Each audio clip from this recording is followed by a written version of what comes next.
రంగారంగ పాండురంగ పాండురంగ రంగ రంగ రంగ రంగ రంగ పాండురంగ. హలో, అదే మనకి యాక్చువల్గా టైం బాగా కాలిపోవడం వల్ల, అంటే సారీ కాలిపోవడం ఏంటి అంటే టైం ఎక్కువగా ఉండడం వల్ల ఓటీటీలో రిలీజ్ అయింది కదా నా సామి రంగ అనుకుంటూ ఆ నా సామి రంగ సినిమా చూశాను అనమాట.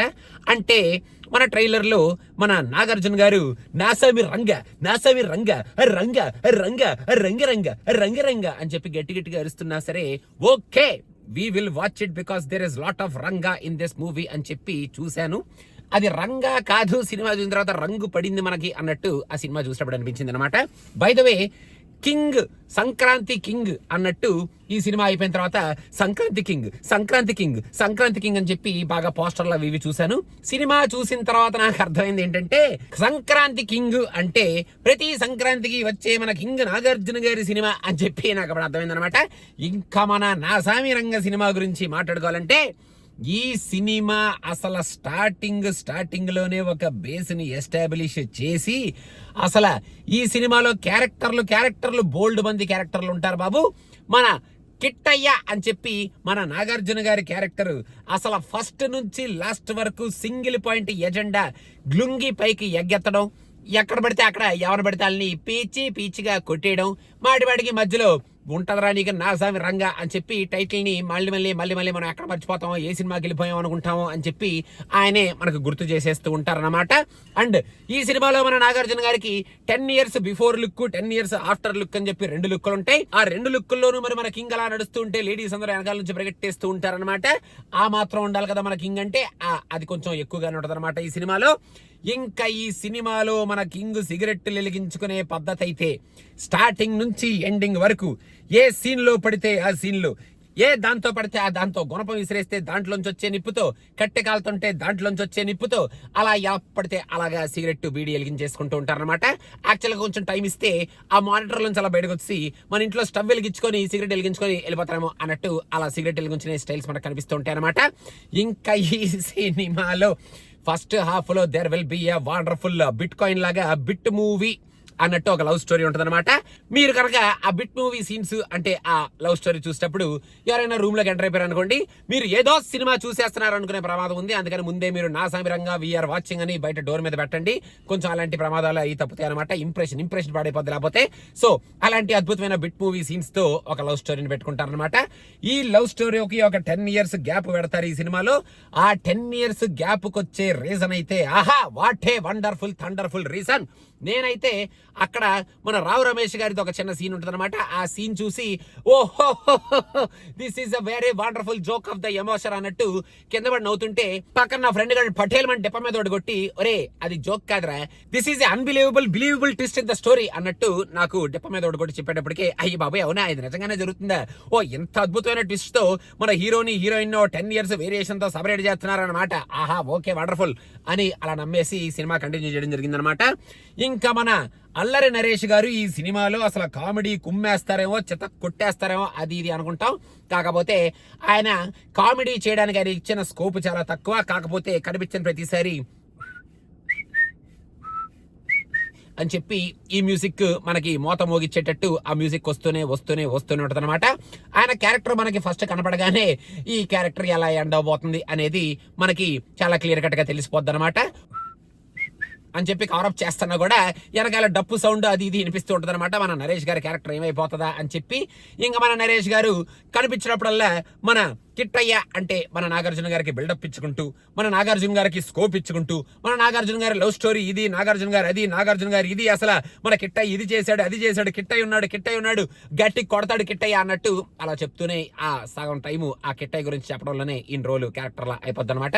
ఇంకా లాస్ట్ లో కిట్టయ్య కోసం ఈయన ఏం చేయాలనేది చేసేసి మొత్తానికి ఆయన క్యారెక్టర్ని అన్నట్టు అలాగా ఎండ్ అయిపోద్ది అనమాట. ఆ మ్యూజిక్ బాగా చెవుల్లో ఉండిపోవడం వల్ల సినిమా నుంచి బయటకు వచ్చిన తర్వాత డోర్ ఓపెన్ చేసి నేను అని చెప్పి వాటర్ అడిగితే మా ఇంట్లో వాళ్ళు కూడా అని చెప్పి నువ్వే వెళ్ళి తీసుకురారే అని రిప్లై ఇచ్చారనమాట. ఓకే ఆ వెరీ క్లియర్ రిప్లై, వాళ్ళు కూడా నా సమరంగా చూసారని నాకు అప్పుడే అర్థమైంది. ఇంకా ఈ సినిమాలో రాజ్ తరుణ్ ఈ అబ్బాయి ఉన్నాడు అనేది మనకు అర్థం అవుద్ది పోస్టర్లు అది ఇది చూస్తుంటే.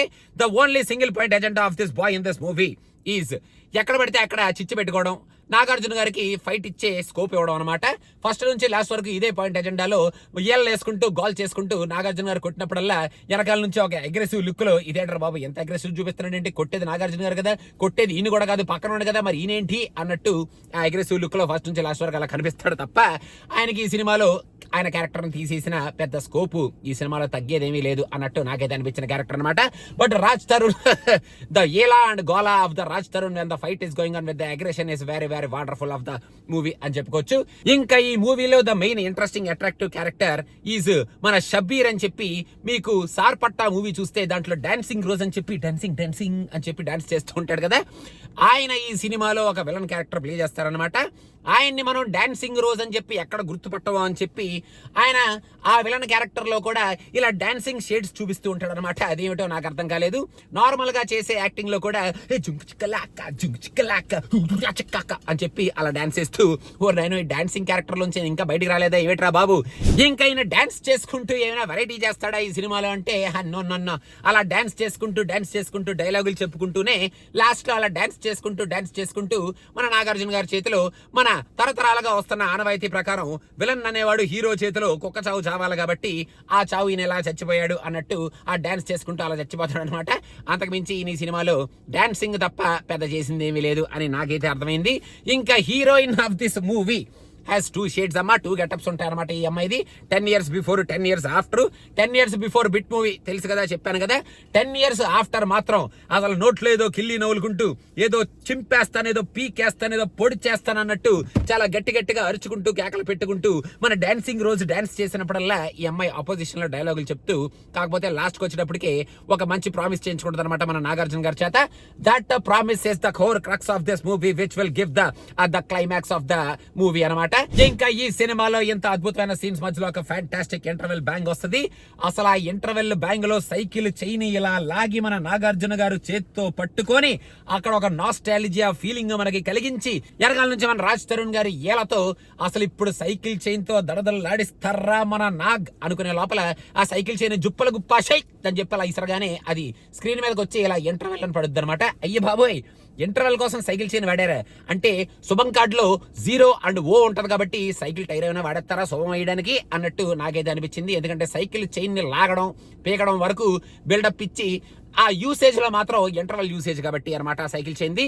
ఇంకా సెకండ్ హాఫ్ లో ఊ అంటే ఫైట్, ఆ అంటే ఫైట్, తూ అంటే రొమాంటిక్ సీను, థా అంటే ఒక యాక్షన్ సీను, ఇలాంటివే ఉంటాయి అన్నమాట. ఒక సెంటిమెంటల్ ఎమోషన్ ని లాస్ట్ లో తీసుకురావడానికి మనకి ఈ సినిమాలో ప్రయత్నించారనమాట. ఈ సినిమా కనుక మీరు అప్పటి వరకు కనుక వీక్షిస్తే మీకు సినిమా ఏమవుద్ది తర్వాత అనేది చాలా క్లియర్ గా అర్థమైపోద్ది. కాకపోతే last but not the least in this movie there will be a wonderful twist. ఆ ట్విస్ట్ చూడగానే మనందరం ఓర్నానో బొంగా చిచ్చి బొంగ సారీ ఆ బ్యాడ్ వర్డ్ అదే రంగా అని చెప్పి గట్టిగా అరుస్తాం అనమాట. అంత అద్భుతమైన ట్విస్ట్ ఉంటుంది అనమాట ఆ ట్విస్ట్. అక్కడ వరకు కనుక మీరు చూస్తే లాస్ట్ లో there are two Ranga twist అనమాట. There are 2 Ranga twist. ఇంకో రంగా ట్విస్ట్ అయితే హ్యాపీగా అసలు అప్పటి వరకు కనుక మీరు ల్యాప్టాప్ మూసైపోతే ఆ రంగా ట్విస్ట్ చూడగానే ల్యాప్టాప్ డెఫినెట్ గా ఆ మూసేయటం కానీ లేకపోతే పాల్గొట్టేయడం కానీ ఏదో చేసేస్తారనమాట. అంత అద్భుతమైన రంగా ట్విస్ట్ ఉంటుంది అనమాట అక్కడ. సో మొత్తానికి ఆ రంగా ట్విస్ట్ అయిపోయిన తర్వాత ద ప్రామిస్ ఆఫ్ ద అంటే ఇదేదో పెద్ద KGF లెవెల్ ప్రామిస్ లాగా ఒక ప్రామిస్ మన హీరోయిన్ నేర్చుకుంటది కాబట్టి ఆ ప్రామిస్ కోసం మన హీరో ఇలా చేశాడు అన్నట్టు ఆ అద్భుతమైన సీన్ తో నా సామి బొంగ చిచ్చి ఆ రంగ రంగు పడిందిగా అన్నట్టు మొత్తానికి మనం ఈ సినిమాని ఆ ఎండింగ్స్ వేసేస్తాం అనమాట. ఈ సినిమాలో మనం కలర్ఫుల్ గా సంక్రాంతి అన్న ఒక బేస్ లైన్ ఉంటది కాబట్టి ఆ బేస్ లైన్ మాటికి ఈ సినిమాలో వాడుకుంటున్నారు కాబట్టి మాత్రమే ఈ సినిమాని సంక్రాంతికి రిలీజ్ చేశారు అని అనుకోవాలి. కానీ సంక్రాంతి ఫెస్టివల్కి కానీ ఈ సినిమాకి కానీ ఈ సినిమాలో ఉన్న స్టోరీకి కానీ ఈ సినిమాలో ఉన్న క్యారెక్టర్స్కి కానీ ఆ క్యారెక్టర్స్ మధ్యలో ఉన్న రిలేషన్షిప్కి కానీ ఆ రిలేషన్షిప్కి ఈ సినిమాకి మధ్యలో కూడుకున్న కైండ్ ఆఫ్ ఒక కరెక్షన్ పాయింట్కి కానీ లాస్ట్ లో వచ్చే ఆ రంగా ట్విస్ట్లకు కానీ ఫస్ట్ లో వచ్చే ఆ బిట్ మూవీ సీన్లకు కానీ ఇంటర్వెల్ లో సైకిల్ చైన్ పేకడానికి కానీ లాస్ట్ లో శుభం కార్డులో మన సైకిల్ టైర్ వాడుకోవడం లేకపోవడానికి కానీ ఎటువంటి సంబంధం లేదు అనేది మీరు సినిమా కనుక కంప్లీట్ చేస్తే మీకు అర్థమైపోయే విషయం అనమాట. సో అదనమాట సంగతి. మీరు చూడాలనుకుంటే OTTలో ఉంది బాబు. మీకు ఎలా అనిపించింది మీరు చూస్తే అనేది కింద కామెంట్స్ లో మెన్షన్ చేయండి. మొత్తానికి that is the king of the Sankranti of the every Sankranti coming the king movie of the Ranga and the Rangus పడింది అన్నట్టు ఈ సినిమాలో మొత్తానికి చూపించి మన ముందుకు తీసుకొచ్చిన సంక్రాంతి కింగ్ మూవీ మన రంగ పాండురంగ ఆ రంగా